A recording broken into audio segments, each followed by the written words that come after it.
Bismillahirrahmanirrahim. Assalamualaikum warahmatullahi wabarakatuh. Alhamdulillahi rabbil alamin. Wabihi nasta'inu ala umurid dunya waddin. Wassalatu wassalamu ala ashrafil anbiya'i wal mursalin. Sayyidina wa habibina wa syafi'ina Muhammadin sallallahu alaihi wasallam wa ala alihi wa sahbihi ajma'in. Allahumma arhamna bil Qur'an wa adkhilna al jannata bi syafa'atil Qur'an wa bi syafa'ati Rasulillah sallallahu alaihi wasallam. Allahumma arfa'na bima 'allamtana wa zidna ilman wa 'amalan mutaqabbalan bi rahmatika ya arhamar rahimin. Amin amin ya rabbal alamin. Saudara-saudara, teman-teman, dimanapun kita berada, tanpa mengurangi rasa hormat dan rasa cinta ini, saya ingin menyampaikan, yaitu pertama, hendaklah kita selalu bersyukur kepada Allah Subhanahu wa Ta'ala karena telah diberi nikmat kesehatan dan nikmat kesempatan. Kemudian pada video kali ini saya akan sedikit membahas tentang dasar-dasar mendalam tentang ilmu tasawuf. Pemahaman akan agama Islam merupakan keniscayaan dan keharusan bagi kaum muslim. Salah satu jalan untuk mencapai kepada pemahaman akan agama Islam adalah dengan cara mendalami atau memahami dasar-dasar kajian dalam agama Islam itu sendiri. Dasar kajian dalam agama Islam meliputi ilmu tasawuf, ilmu kalam, ilmu fikih, dan ilmu tafsir. Dalam hal ini, upaya untuk memahami secara mendalam akan dasar-dasar kajian Islam salah satunya adalah ilmu tasawuf.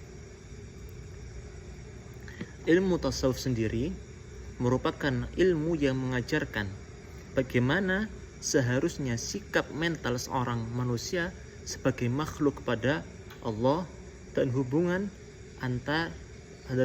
kepada sesama manusia.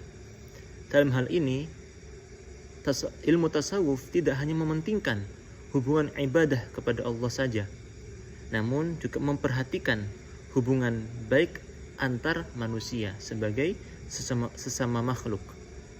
Dengan demikian, dapat kita pahami bahwa intisari dari ilmu tasawuf adalah kesadaran akan komunikasi dan dialog antara manusia dan Tuhan secara rohaniah dan hubungan baik antar makhluk.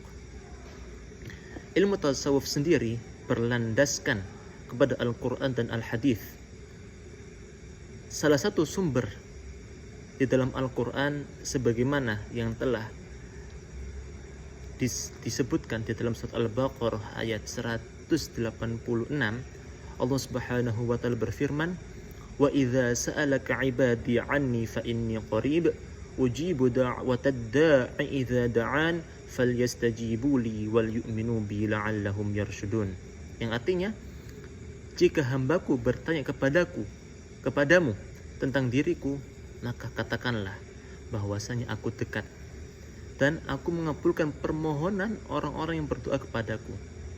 Maka hendaklah mereka memenuhi perintahku dan beriman kepadaku supaya mereka selalu dalam kebenaran.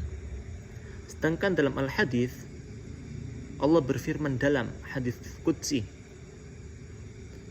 yang diriwayatkan oleh Imam Bukhari, "Jika seorang hamba mendekat kepadaku sejengkal, maka aku akan mendekat satu hasta. Jika seorang hamba mendekat kepadaku satu hasta, maka aku akan mendekat sedapa. Dan jika hambaku mendekat kepadaku berjalan, maka aku akan mendekatinya sambil berlari." Dalam praktiknya, ilmu tasawuf telah dilakukan oleh Nabi. Bahkan sebelum Nabi Muhammad SAW diangkat menjadi Rasul. Kemudian terus dipraktikkan hingga setelah Nabi diangkat, menjadi rasul dan diikuti oleh para sahabat. Setelahnya dipraktikkan oleh para tabi'in, dilanjutkan oleh para tabi'ut tabi'in, dan terus berlangsung dipraktikkan oleh para ulama setelahnya hingga masih terus berlangsung hingga hari ini. Dalam penerapannya, ilmu tasawuf dikenali dengan berbagai corak. Dua di antaranya adalah tasawuf akhlaki dan tasawuf falsafi.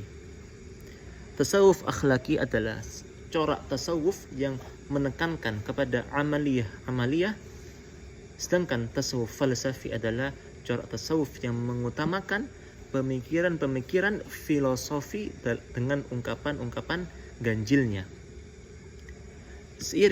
Seiring sejarah, perjalanan tasawuf melahirkan banyak tokoh-tokoh besar yang amat berpengaruh kepada perkembangan ilmu tasawuf itu sendiri. Di antaranya adalah Hasan al-Basri yang belajar langsung kepada Sayyidina Ali bin Abi Thalib. Kemudian ada Rabi'ah al-Adawiyah yang terkenal dengan penerapan konsep zuhud yang dilandasi oleh mahabbah yang mendalam. Kemudian Abu Sulaiman ad-Darani yang terkenal sebagai ulama sufi yang menguasai ilmu hakikat dan sikap aroknya. Kemudian ada Abu Yazid al-Bustami, sufi pertama yang berbicara terbuka mengenai konsep fana fillah dan al-baqa fi Allah. Kemudian ada terakhir Al-Junaid al-Baghdadi, ulama sufi yang mengembangkan konsep ma'rifat. Dalam ilmu tasawuf dikenal istilah maqamat, yaitu tahapan-tahapan yang harus dilalui oleh seorang sufi sendiri dalam usahanya untuk mendekatkan diri kepada Tuhan. Sedangkan hal atau ahwal adalah suasana, perasaan atau keadaan mental seseorang seperti senang, sedih, takut, dan lain-lainnya.